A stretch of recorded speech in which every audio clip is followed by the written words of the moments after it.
Welcome in, YCN Sports Talk. Jeremy Stout, Dave Collins here for the pre-Thanksgiving show. And we got a lot of football to talk about, NFL, college. Let's get right into it. We'll start off a team that may be involved, or will be involved tomorrow or Thursday for Thanksgiving game, the Cowboys. Yep. They belong in the NFC East, obviously. Is the NFC East the best division, or the AFC West, where maybe the best team in the AFC resides, the Oakland Raiders? I would say if the Eagles would have beaten Seattle, would have been the NFC East. But right now, it is the AFC West. You've got the Raiders at the top. You've got Kansas City and Denver battling this weekend as well. San Diego, I don't know. Maybe they'll come on better in December right now.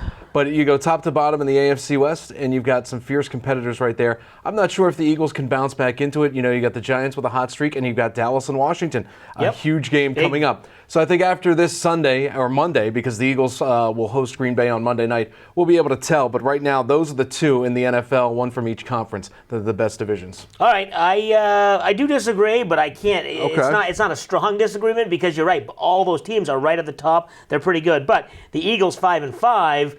They're the worst team in the division, and you've got the Chargers 4-6 as the worst team. So the bottom is a little bit lower, I think, because that AFC East team, or AFC West team, the Chargers, as you mentioned, is just not that good. And I like the Cowboys. They're the best team right now, maybe in football. And the Chargers can pick one up. They're at They're at Houston, 1 o'clock on Sunday. So if they can pull off that away victory, that's a huge win to knock the Texans down a little bit. Right. You know, and as you mentioned, San Diego 4-6, but they have a positive point differential, so they're not getting blown out. They just can't close. They can't close. They can't close out games. Right. So I could see them maybe surprising and going 8-8 or 7-9 or something like that. But the Eagles team, and we'll get right into them, started hot, kind of slowed down a little bit. What's your take on the boys from the city of brotherly love? Well, Pennsylvania doesn't have any receivers to throw to. They can't catch. They can't even line up in the right formation to catch a pass. You know, Zach Ertz catches a touchdown pass, 75 yards, and it's called back because of an illegal formation with bunch receivers. Eagles do a lot better at home. They have Green Bay at home on Monday night. Packers are banged up. We saw what happened to them on Sunday night against the Washington Redskins. Right now, the offense just isn't there, and it might be a fact of that the teams through the first 5 games couldn't figure out what, new coach Doug Peterson there couldn't figure out what the Eagles were doing. But right now, everybody knows what the offense is doing. Yeah, and as you mentioned, on the road, they've struggled. They're 1-5 on the road, so that means that they've already played 6 of their 8 road games. So then they do have only 2 left. They have more home games, maybe come alive there. Another thing, they have way too many penalties. Yep. That's a big problem on the offensive line. Defensive pass interference, holding, a lot of stuff on the offense and defense, really. I could see the Eagles maybe getting to 9-7, though. Based on, they're 5-5 right now, so it's not that it's only 4-2. And I think we are very thankful that Week 17, as we talked about a couple shows previous, last week of the season in the NFL, it's divisional games. Right. So even if they're not in it, they're going to have a chance to pick off the Giants, Cowboys, maybe mess things up for them, or maybe even the Redskins. Right, in those divisional games, as we know, we can throw the records out the window and anything can happen.